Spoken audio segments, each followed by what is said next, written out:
Welcome to the Gigless Podcast, a podcast showcasing the works and talents of those who lost their gigs due to the COVID-19 pandemic. This podcast will feature a range of creatives from the tri-state area who are young visionaries and who contribute to their craft despite the recent events that have happened. Join us today as our host Remi Leibovic speaks with David Wong, the Mad Lab Coordinator and Community Relations Associate at The Artifact. As a jack of all trades, David works as an instructor who teaches children through multiple art mediums, as well as striving to make Poughkeepsie, New York, a more eco-friendly and arts-centered community. The Artifact is a non-for-profit school which seeks to educate children in the Hudson community by presenting multiple opportunities to explore art, develop real-world and professional experiences in a supportive and creative community. You can learn more about the organization and David's efforts in the show notes of the episode. Enjoy.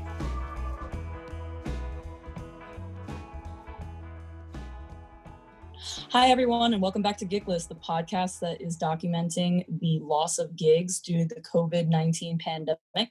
Today, I am here with my guest, David Wong. He is from the beautiful Hudson Valley, and he's going to tell us about himself. Hey guys, David Wong. Before the epidemic, I was working for a nonprofit called The Artifact based in Poughkeepsie. I was a coordinator for their Media Art and Design Lab workforce program, where I would work with people in their early 20s and late teens and have them work on different media art and design projects for a small wage. And I was also doing their community relations, so I was kind of going to events and just being a jack of all trades for whatever the organization needed me to do. I personally myself, I kind of dabble in most of the mediums like sculpture and filmmaking. Just a jack of all things, master none. I wouldn't say master of none. You do a lot of really good work, especially with the whole sculpture and teaching kids. Oh, thanks. Yeah. No. I guess the main breadwinning part of my role is that every year we do and again, we've only been doing this for 2 years since our organization's been new. But every year we do a giant summer installation, and so that's kind of really where the most of my energy goes to, is manifesting these year-long projects that kind of end up going and hopefully becoming a place in the city of Poughkeepsie and adding to that placemaking feel of it. Absolutely. So most of your work is done in the northern Hudson Valley, correct? I believe so, yeah. Most of my work is just based around there. Great. So, and you're dealing in the non-for-profit space? Yeah, that's correct. So when did you start working in the non-for-profit space, and who are you inspired by to work in that non-for-profit space? So essentially I kind of stumbled into it. This kind of goes back a little bit, but I never really chose what I wanted to do in terms of the field I wanted to go into. I was starting off I was trying to get my associates in commercial art, and by trying I got my associates in commercial art, and then went for arts management. And then my last year of college, I was really into film, so I got an internship with this one nonprofit called Spark Media, where that way I would get an internship and I would be able to edit, because the cool thing about this nonprofit is that they had a production house. So not only were they teaching kids cameras and film editing and all that stuff, but they were also doing commercials that were pretty well developed. And they would do it for money, so they would pay their apprentices money, a living wage, or a small wage. And so I applied to be an intern there. And then when they merged with an arts organization called Mill Street Loft, they needed somebody who knew a little bit about art and a little bit about filmmaking, and I just so happened to be that person. So it was my first internship right out of college, and they needed somebody who knew a little bit about different things, and I just so happened to be that person. And 4 years later, I kind of developed that into a full-time role, where I teach a little bit about media art and design, and just kind of tune in whenever they need me to. But absolutely, that's so great. And I've seen your work throughout the years of our friendship, because we've definitely. Oh my goodness, it's about to be 3 years now. 3 years, wow, yeah. Definitely palling around in the sculpture park and stuff like that. Absolutely. Shout out Storm King Art Center. Shout out. And our whole crew, from everyone that was at Storm King.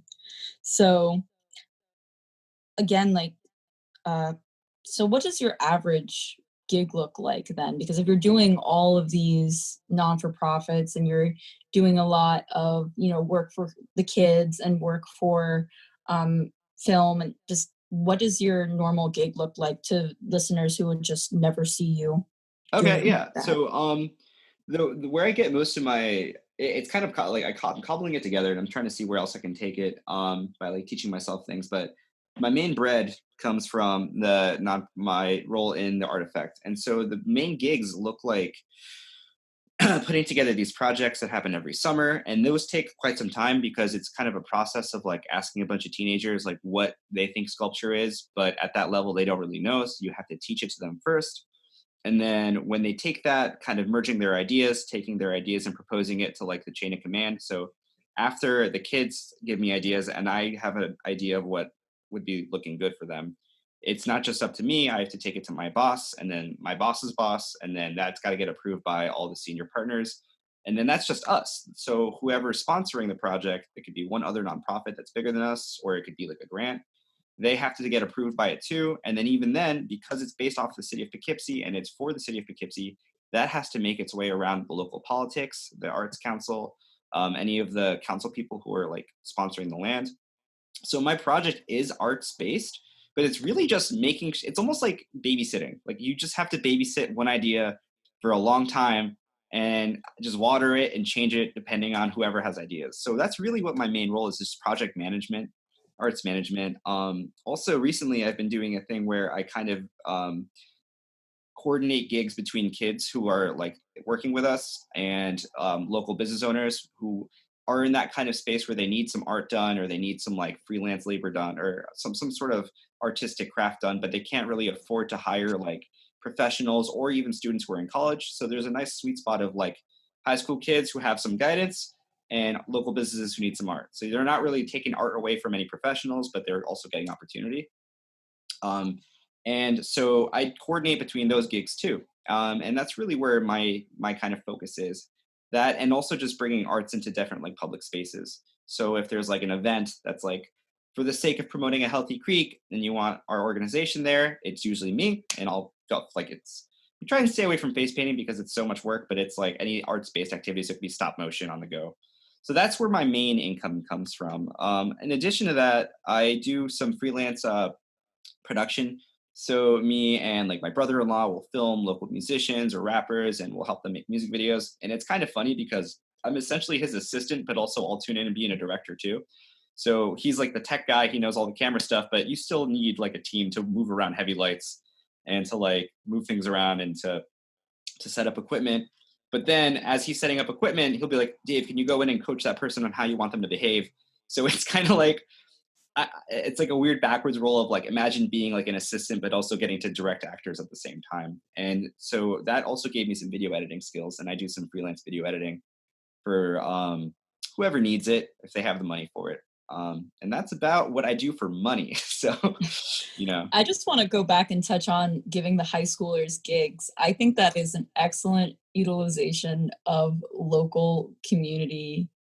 And I think that that is just so great because as someone who works with small businesses myself, I think that a lot of professionals, not that they, not that they overcharge, everyone has the right to charge what they need to live. Yeah. But at the same time, a lot of smaller businesses often get overlooked because it's like, oh, they don't have the money for me, so I'm not even going to try. Yeah. And especially when you're in college, you're trying to you're trying to beef yourself up, and you're trying to get like, the bigger fish, and all these smaller businesses that just need help with simple things, but can't pay like, however much that the professionals deem is worthy.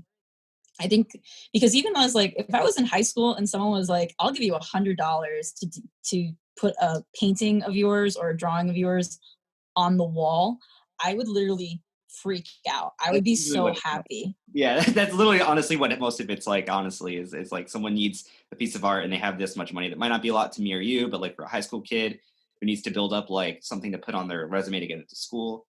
And I'm just there to make sure that things go smoothly and also kind of give that extra level of like so it's kind of a win-win for everybody involved. And that's so great because young people need to learn about how to make contracts and artist negotiation, because I feel like that's such an unspoken, like it's taboo to talk about, your artist contracts. And I think that's great that you're guiding them and you're showing them the lay of the land when it Yeah. comes to that. And you're giving them confidence. Yeah, there's definitely the part of me that feels like I'm kind of like a coach, but also almost like a guidance counselor, because a big part of the learning part is for them to figure out that you're younger and you want praise, and if you're a high school kid, chances are maybe you're like one of the top artists in your high school, and that kind of has this like big meaning to you because you're still developing who you are.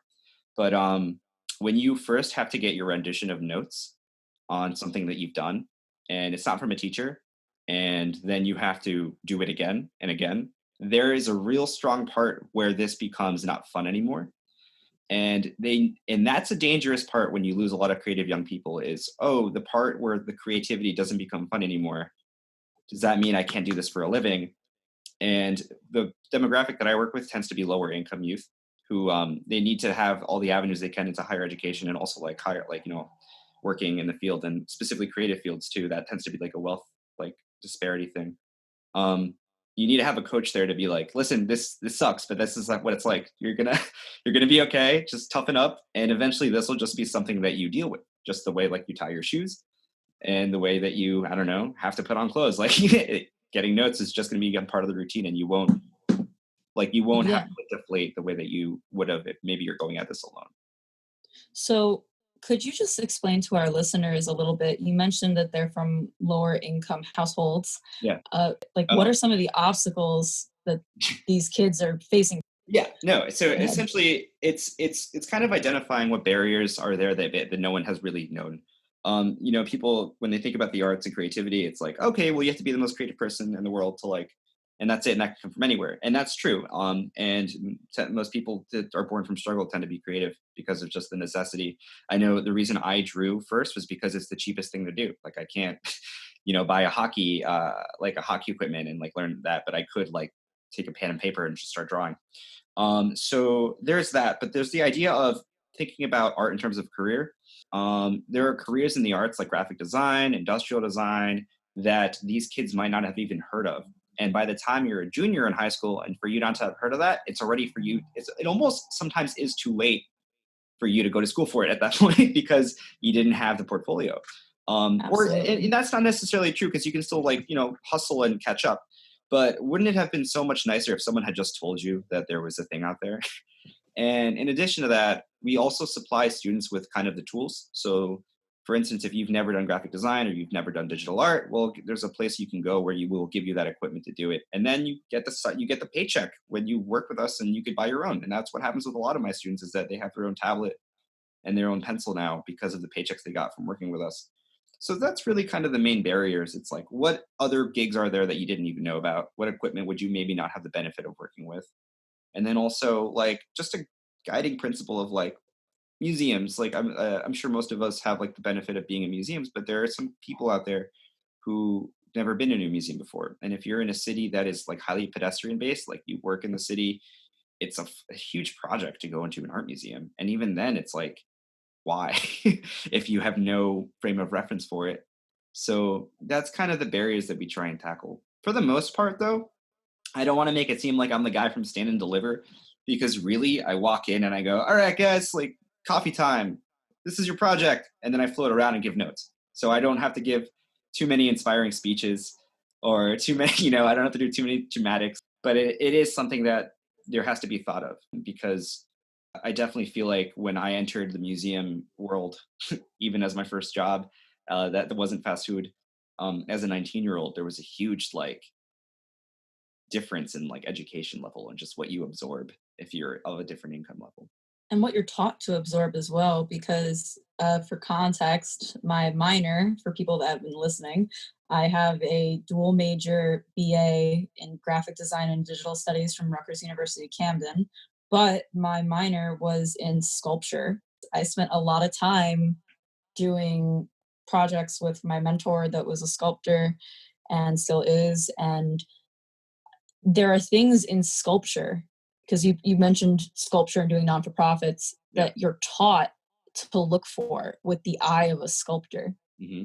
So that's why so many people, like when you walk into an art museum and let's say like you see a squiggly line going into the sky, you're like, what's that? But with the right education, you might, and also like the data's there. I don't, you don't have to hear from me that there's a disparity in like who appreciates museums and who doesn't, only because of like who has added exposure to it. And like even like you said, like the sculpture thing, I remember just everything I learned in the museum, I just try and tell my kids like 10 years older than I learned it. I'm like, or I guess 6 since they're not, 11. But I go, all right, guys, you're making a sculpture. So if I like can run into it, I'm going to look. One thing I can do with a sculpture that I can't with a painting is I can look at it from 4 different angles, Can you remember that when you make it? And so just stuff like that someone had just said that sentence to you 5 years earlier, where could you have gone? And that's kind of really where the magic happens in terms of working with these younger guys. Absolutely. So that's incredible, the work that you do in the non-for-profit space. I remember when you started talking about the creek cleanup and what you did. Can you elaborate on that project just for our listeners? Because I remember it, but I want to just talk about it. Awesome. Yeah. So when the program that I work in was developed, it was brand new, and it was based off a few things before, but the kind of style of it was new. And so one of our big funders, because we do pay kids, you need to have funders, you need to have something to work towards, was Scenic Hudson. And Scenic Hudson was kind of trying to revitalize the Scenic Hudson, which is a nonprofit based in the Hudson Valley that works with the environment. So they were trying to revitalize the Fallkill Creek. The Fallkill Creek runs throughout the city of Poughkeepsie. It is also the reason why the city of Poughkeepsie was built, essentially, because that was a waterway. It kind of brought in big industry. And over the years, the city, the creek has started to decay, and it's kind of become like a wasteland of trash and like just general like spillage and like littering and like shopping carts and stuff, like some really heavy duty stuff. Like you can find like a tire, you can find like, I found like a bicycle. It gets really bad. So this organization, what they did was they found out that it's hard for them to buy the land around it, but if they ask the people who owned land near it to take care of their one spot, then you have all these organizations working together. So because we're an art organization, what we did was we took all the trash from the creek that we could in our location. We like put on these like waders or these rubber suits. We got down in there and we took out the material. And then using the material that we found, we tried to return it and make it into sculpture. Not only are you beautifying the location, but you're also kind of calling attention to what's there. So for instance, if the sculpture looks really cool, but then you find out that it's made of bicycle parts and AC units, and you go, by the way, this was in the river, I think it's a little bit more like, it catches people off guard. So over 2 summers, me and students were digging into the creek, grabbing the trash, cleaning it up, turning that into these assemblages, or essentially think of them as 3D collages, and installing that in the surface of these kind of grassy hills so that you're kind of building off the environment that's there and just generally putting in work. A few more things that we did was making these giant steel letters that say Earth with ART kind of bigger. So it's like Art Earth, it's like cute. And those were see-through, so we could still highlight the creek and also kind of add to the art part of it. And that was really cool because the kids got to like work with these fabricators, and we had like teenagers talking to like metal workers about like what metal they prefer. And then also through the donation of this organization called Trees for Tribs, we were able to get 66 local plants so that they could plant it so that we don't have to put up a wired fence. So you can still enjoy the creek, but maybe there's more incentive to not throw a shopping cart in there. And hopefully those plants, still grow because we planted them last year. So it takes a little bit. But, oh my God, that's such a great example of artwork, sculpture, and biodiversity. Yeah. And like, so that's what I wanted you to talk about. Oh yeah, no, thank you. Yeah, no, it was really cool because this gig, this contract got me to go to a lot of environmental conferences, and that was kind of like that was really fun because I was like, guys, look, I'm an environmentalist now. Like, who knew? But it was wild because we did end up becoming environmentalists because you can't be a hypocrite. So like when we're teaching and there's like kids who throw things out wrong or kids who are like littering, I'm like, dude, we just cleaned the creek. Like, we're not going to be the problem too. You've spent hours cleaning this location. You know how bad this is. And so in addition to that, while we weren't building, so for instance, in the winter months or like the colder months when you couldn't go outside and work physically, kids also did things like campaigns, like graphic design posters to talk about like the facts of the creek. or even radio PSAs. So we went on the radio and had kids like edit, like using like Premiere, like these like kind of radio PSAs about the creek. So all this like arts-based messaging about promoting the environment done by the people who live there. So that was kind of sweet. That's such a great gig that I think that you had, that you know, and Had a keyword. but no, but that's the thing, is it's left an impact on Poughkeepsie, New York, you know, and if anybody's listening to this podcast and they want to implement it in their town, I'm sure that you could reach out to David and his non-for-profit Artifact and learn about how you can implement it in your town when COVID is done. Yeah. So COVID-19. So let's bring it up to, you know, the present. You were talking about all of these wonderful projects that you had in mind, the Burning Man, the grants. Yeah. David's also very multi-talented because he knows how to write grants. And when you are an artist, it is pivotal to your career. That's why they make you take all these writing classes in art school, because if you do not take writing classes, you will not know how to write and apply for grants. Yeah. So I'm gonna let David talk about getting into that. Luckily for me, the person who writes grants the most actually is our director of development. So there's one person who's thinking about that. I definitely did. My first grant was the Trees for Trips one, so that was kind of exciting. But it's definitely like a team effort. Like you have to know how to, grants. Like I think that writing is probably the most important thing if you're a visual artist. I don't know if anyone's ever told you that, but writing is probably the second most important thing to you in your career if you are a visual artist. And I'll just say that again. So we were applying for a grant so that we can fund another big like installation project happening this summer. And again, it takes a long time. So we already had kids design ideas and we started brainstorming and thinking about like what would we like and what we could do. And we applied for this project with Burning Man, which is it's not just that one site out west that has all those installations. It's also a nonprofit that funds art projects based on community in other locations too. And they have a really cool site, so you can see some of the past ones. So we applied using the kind of model we did for the other project. Kids design stuff, we revise them, we make it community based, and we make it highly interactive, and we make it for the city, by the city. So we got this really good news where we were asked to do a full application. So that's a pretty good sign when someone's asking you to ask for more. They're asking you to do more work. That means they're interested. And we were really looking forward to building it this summer. And then like 2 or 3 days ago, we found out that the whole project this year has just been like axed. The organization that funds the project, Burning Man, I think decided that, reasonably so, that there is like, they just can't in good faith fund anything that sponsors human interaction and connectivity and public, public gatherings.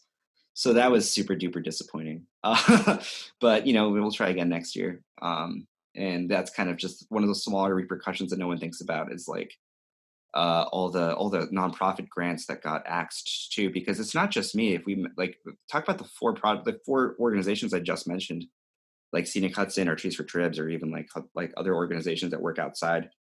Anybody who's working outside right now, like what are they doing if their funding got cut off, And so part of my job is essentially funded by those projects, and that, we had to scale back a dramatic amount. And so that's kind of one of the repercussions of the COVID-19 crisis and the wake of nonprofit work. Yes, it's really heavy. How did you take that? At first? That was weird. It was kind of funny because I live with one of my coworkers, and we got an email that was like, what was it titled? It was like difficult decisions in difficult times, and you can hear yourself gulp when you see an email like that. And then I just remember one of the final lines of the email was like, "I'll be making calls later this week," and it was just like everybody like texting each other and like messaging each other privately, like, "Did you get a call yet? Did you get a call yet?" And then it was so crazy because like when I said I lived with my coworker, I heard her get a call. I like heard that wrap up, and then I got a call. It was like just this ominous, and obviously these are good people. They're trying the best they can. And luckily for me, they're like still sponsoring me like 1 day a week. So that, I'm still able to apply for unemployment, but it's like, oof, just when you think things were like kicking off, something like no one sees comes out.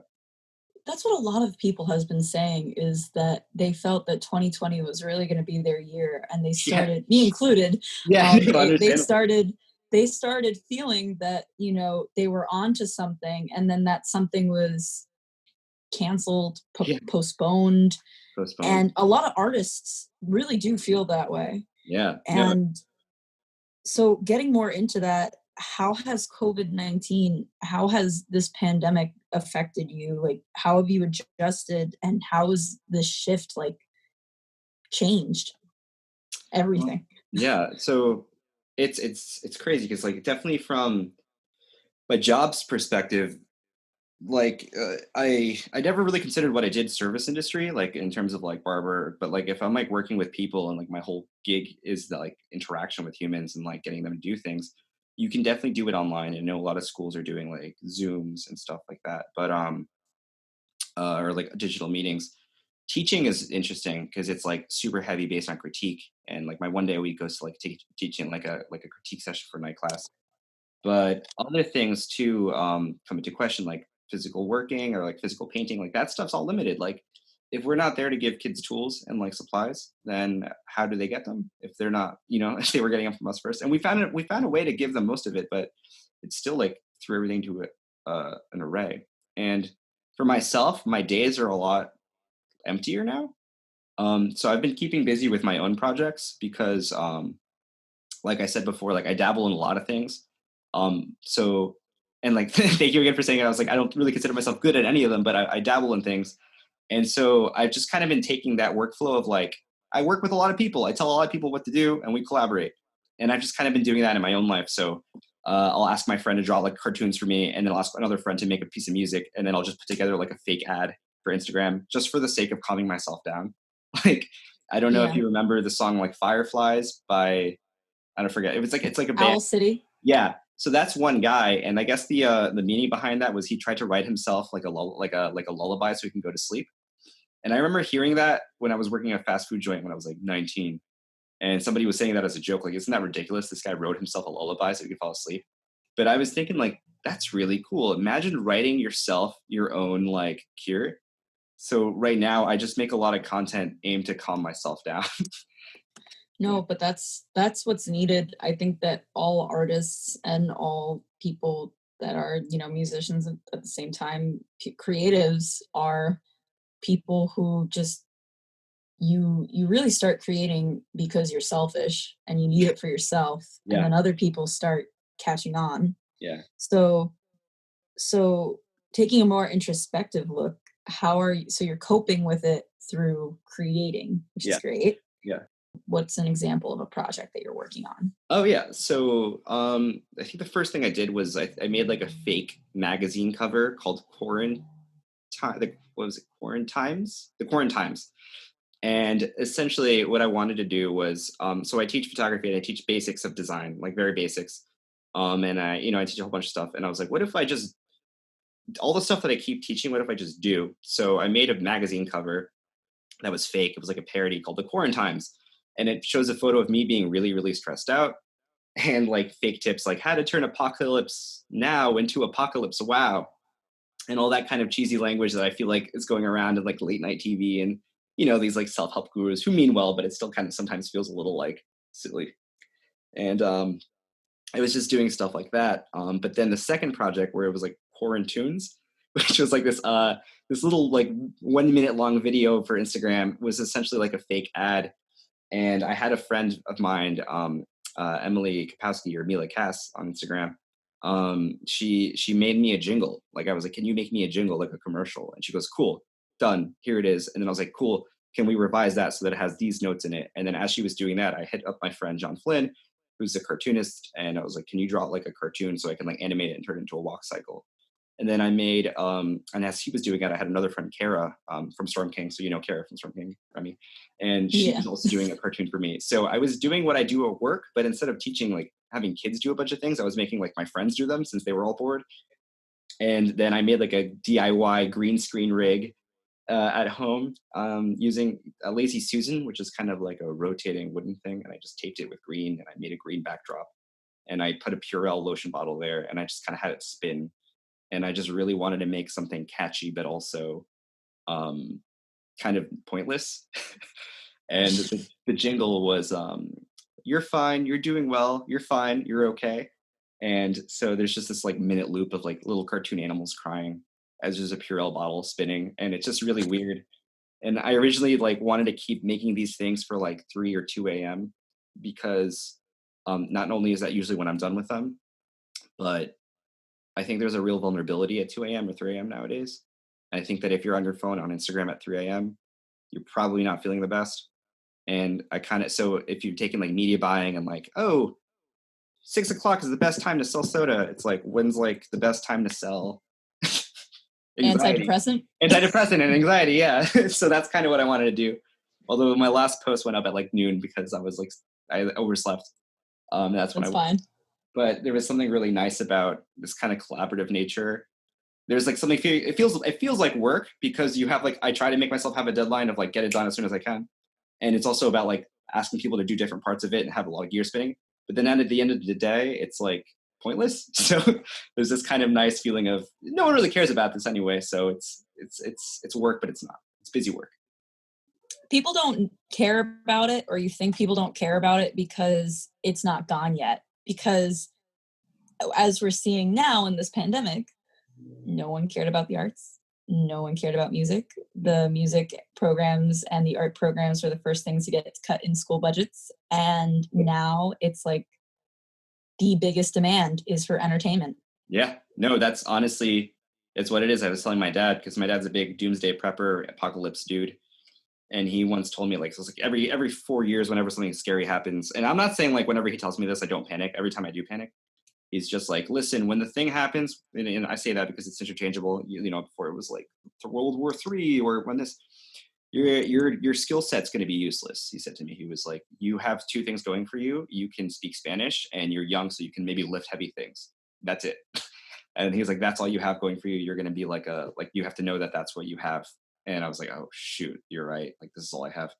Well, when the thing happened, the Corona epidemic happened, the first out of work gig I got was editing a video, because like people still need to see content. People still need to, and the video I got was editing a video of an influencer, like talking about ways to stay sane at home. So messaging is like really important, more so now than ever. If this proves it, if this doesn't prove it, I don't know what will. Like, everybody who makes things that you consume at home, like that can help or hurt you. And it's more so now than ever. Like we're fighting for people's eyeballs. And also when we're fighting for people's eyeballs, we need to be fighting on the side of good, you know? So. Yeah, there's a lot of actual like false information that can be deemed harmful out there. And as content creators, like you and I both do multimedia stuff, it's very important to keep that in the back of your mind that, you know, all the sources that you're citing are legitimate.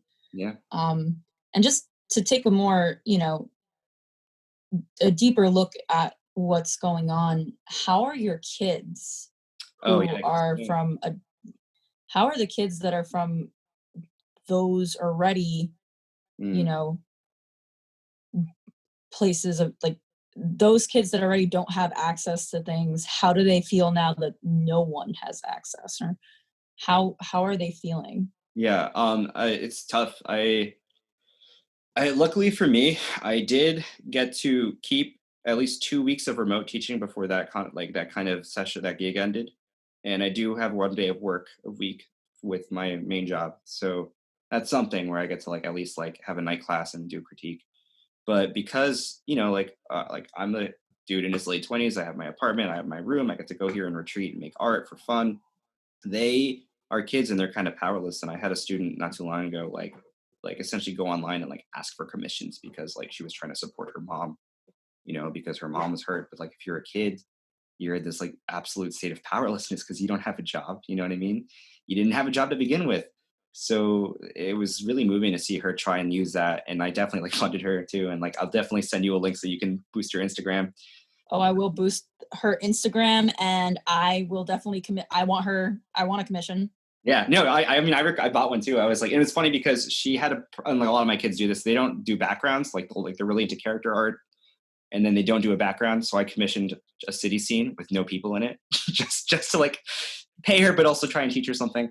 And that's just the one who said it. There's probably more kids out there who didn't even say that to me, who are whatchamacallit, who might be struggling too. And it sucks because when you're a kid, you're kind of just the victim of circumstance. You don't really have any agency.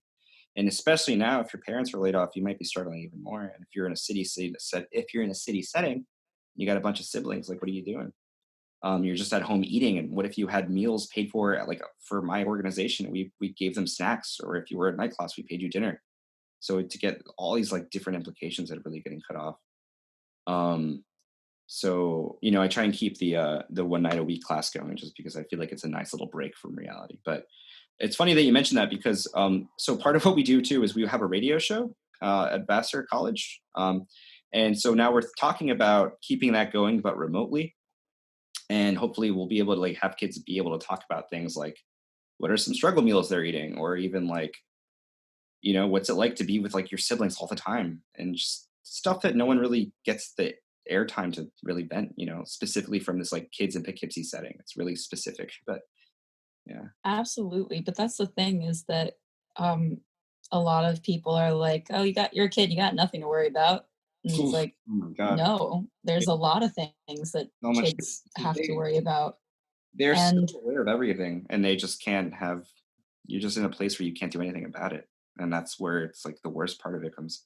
And if you're an art kid, all you know how to do is like draw and stuff, but like, what kind of negative messaging are they getting now about like jobs in the arts? And well, it wouldn't matter if you were even like a kid, like let's say like you were like a medical kid, you're not gonna go and like volunteer at the hospital like now, you're not even qualified to do that. Yeah, and I'm talking about, for context, I'm talking about like the 15-year-olds that they get to like go and like the sugar candy nurses or something. I forgot.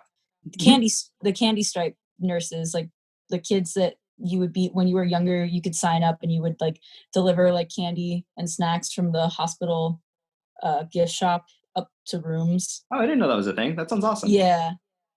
That was only in a couple hospitals, but like even then, like, Yeah. But there's definitely that outlook towards kids that want to be more so on the creative side. Yeah, no, most definitely. So yeah, it's tough, yeah, like that. And my perspective is only from watching it. I'm not even like there to give you all. Yeah.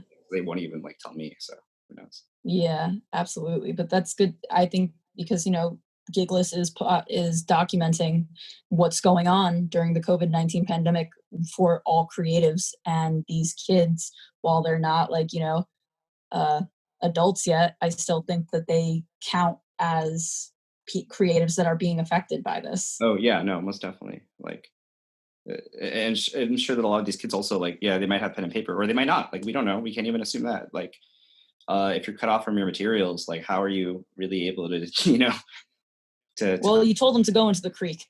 Yeah, right. That one time. Socially distance. Yeah, socially distance. Go in the creek. Work with what you got. Yeah, well, yeah. Actually, our first assignment once we started going remote was making a piece of wearable art using the stuff you have, and then I made like a YouTube tutorial, which I totally share with you too because I feel like it was awesome. But it was like a YouTube tutorial on like how to make wearable art that's animal based, like made out of like things like a Goya box and like a ginger ale can. That's such a Hispanic thing. Yeah, no, it was super like I just went to what I had and I was like, oh, there's a Goya box here. Like, of course, that's what I have. Well, you know what? That was the first. The Goya beans, other than toilet paper, that whole section was gone. Was it really? For me, locally, the first weekend. Yeah. After this whole thing hit, there was no beans. We didn't have beans for about 2 weeks, and in my household, that's really strange. Yeah, no, it's super funny that you mentioned that because the first meal I made was lentils. And as a kid, I hated lentils like with a passion. I just remember like those are my least favorite food. And it kind of really made me feel like a kind of like sad moment of like growing up because it's like, oh, I'm wondering if like we ate lentils because of necessity. And when we first started going into like, social distancing, I started making lentil burgers because one, it would take forever to run out of them. Two, it makes ground beef last longer if you cut it with ground beef. And so I was like eating like these lentil ground beef burgers and I was like, I would never thought that I'd eat these things. So yeah, maybe there's something in there, you know? Lentils are so filling, like Yeah. for real. I think lentils are just an excellent sort, and they're full of nutrients and other really important things that you need. So that's Well, excellent that you're resorting to that. yeah. So are you working with limited resources? So for me, I am in a way. I'm lucky enough to have an iPad and an Apple Pencil to make like digital art with. And I have my own personal laptop. But for people who are still interested in looking, like if they have a phone, there's like a number of free apps that you could work with that can really help you out. Even when I did video editing with Premiere, which is like the one of the industry standards for media editing, I would use iMovie because with iMovie there's less options, so there's kind of like the creativity of working within a box. And iMovie comes with all Macs. If you don't have iMovie, there's also some free, editing software that you can use like on your phone.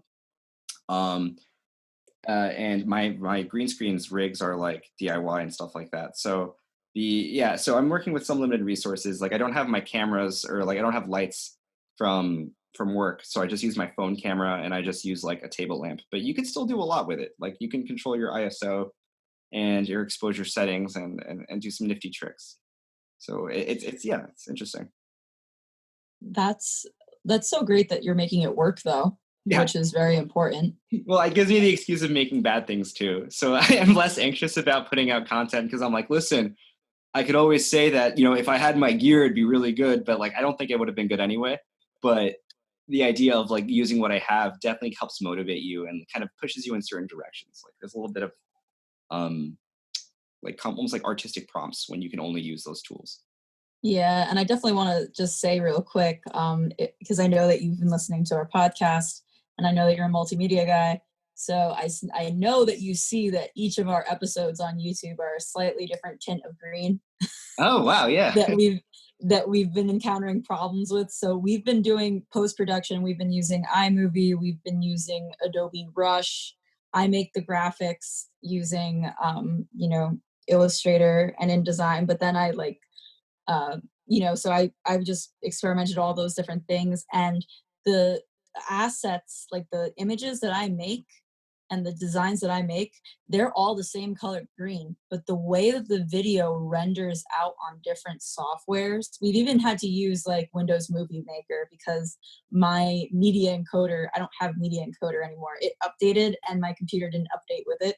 Wow. So so we've been like in the dirt. So that's an example. So to anybody listening and being like, oh, they don't know because they have different shades of green. Well, no, we notice it. It's just different, all these different like outlets of production change the graphics. Yeah. But you know what? I think that if we're in that situation, it's like the, I don't know if you've seen Mad Men, it's like Lucky Strike. Like, listen, everyone's in this situation. So I just applaud you guys for getting it done. Like we're here for content. Like what's it, Jimmy Kimmel, and they're doing it from home. Like, it's whatever you can do to get it out there. Yeah, exactly. I think that I really do like the content that you've been giving, and I do really like just, that you're still like coaching these kids and inspiring these kids, even though you're not like in that position to do it anymore, you're still doing it despite that. And I think that's really important.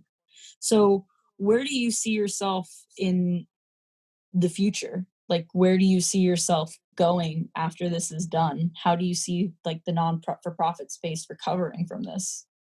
Oh geez, I don't know. It's interesting because nonprofits are already always like, we have like these campaigns to ask for donations or these kind of like funding sources like that. I think everybody's messaging is going to be a little different now. I think that beforehand you come up with your story like, we want you to donate because art tools are important, or we want you to donate because this one student found his voice through filmmaking, or this one student, like she helps clean a creek and turn that into sculpture. It's going to be a little different now because the Corona epidemic, it's like everyone's a little hurting, everyone's financially hurting, but also like the arts are important more than ever. But you also have to double down on that. Like pretty much what your podcast is doing is kind of saying like, oh no, like the arts didn't lose importance because of an epidemic. Like you don't go, okay, well, yeah, paintings are nice, but now we need toilet paper. I think what it says is like paintings are nice now more than ever. You need peace of mind. You need like the chutzpah, the extra seasoning of why we're alive. The chutzpah. The chutzpah of living. The chutzpah of living. Yeah. And so with I mean, yeah. Absolutely. And I think that, do you think that more people now more than ever are going to go out there? I mean, this is a very like utopian idea, but everybody's going to go out and like volunteer and help their communities now. Do you think after this happens? I think that you're going to win some people over, and that's already kind of a win. I think that I'm really happy that I think that there's kind of like sometimes I feel like we have like these stock personalities that we inherit from the internet, just from memes and stuff. You're like, yeah, that's right. I love canceling on my friends. I hate going out. But I think what I just learned through this was that the power of community means something now more than ever. The first people who were let go from my organization were our part-time staff. And I just remember going like, okay, cool. If I still have my job, I got to make sure that like I can help them out by like purchasing gigs and stuff, or like even like lending them equipment, which I like, I did, or like one of my students did. Like she needs if she needs like a commission to like go for them, and it's like, no, you need community now. And it might not be like, we're not like an old village where like we need people to like chop wood for us, but we need to make sure everyone's okay, make sure your neighbor has enough to eat, and like also like don't go out for the sake of like being selfish. Yeah, and for the sake of everybody, stay home.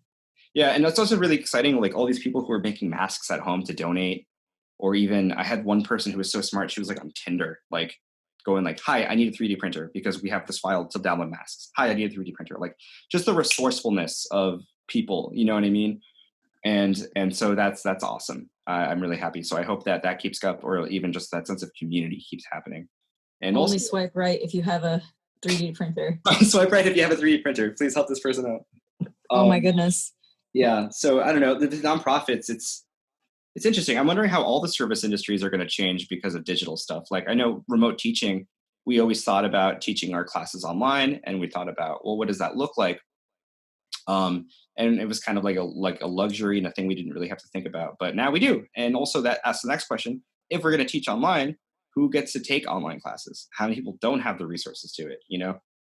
So and can those kids, because that's been a really big thing, is especially in more rural areas, a lot of kids go to the library to get their computers, especially and it's like, where, how does access, what's the conversation about access is definitely going to come up a lot. Yeah. So I'm wondering what nonprofits are going to, because we primarily work with young people in the arts. I wonder how everyone else is dealing with it. All my environmental friends who work in nonprofits, I don't know what they're doing, but it's tricky. I think that a lot of systems have been exposed that aren't the best built. So we're basically at our time cap. What's your final thoughts? Comments? Final comments are, if you have the means, if you still have your job, take a commission. You don't know who's hurting, who needs it bad, a little bit goes a long way. And also follow my content. Yeah. Well, no, we're definitely going to put links in the show notes to follow you, for people to follow you, for people to find your students, for people to find your projects. And I'm definitely going to, showcase that. You're going to have a living page on our website. Oh, awesome. So don't worry about it. Thank you so much for having me. And it's been a lot of fun. And I think this is really, really great. I think that when I first saw you guys post this, I was like, yeah, like you're right. This is such a universal experience, and it's also good to hear that kind of perspective. And also, like every time you say the arts matter, it's an angel gets its wings. Who knows? So, right? An angel gets its wing every time you say the arts matter. Yeah. Oh, I'm gonna keep that. That's great. That's actually excellent. And there's all these quotes that like my guests are telling me, and I'm just definitely gonna have like a week where I just don't stop posting quotes, like not in the story, but actually on post, because it's like there's a design challenge. Just like make those like kind of infograph posters, but every time it's just a different quote. Absolutely, Helvetica. Helvetica. Futura. Helvetica. Do you know your typography? Yeah, I just say, what's sans serif? What's serif mean? If you guys wanted to make a fancy novel, would you use sans serif or serif? And that's like the basics of what I teach. So like, essentially that's it. You just got like what I teach high schoolers, because I don't have to teach any more than that. All right. Well, it's right now when we're recording this, it's 9:12 at night. Do you know where your art kids are at? They should be staying home. All right. Well, thank you so much, David. All right. Thanks. Thank you for listening to the Giggles podcast, hosted by Remi Leibovic and produced by Dane Wagner. The song used for our intro and outro is Beach Walk by Unicorn Heads.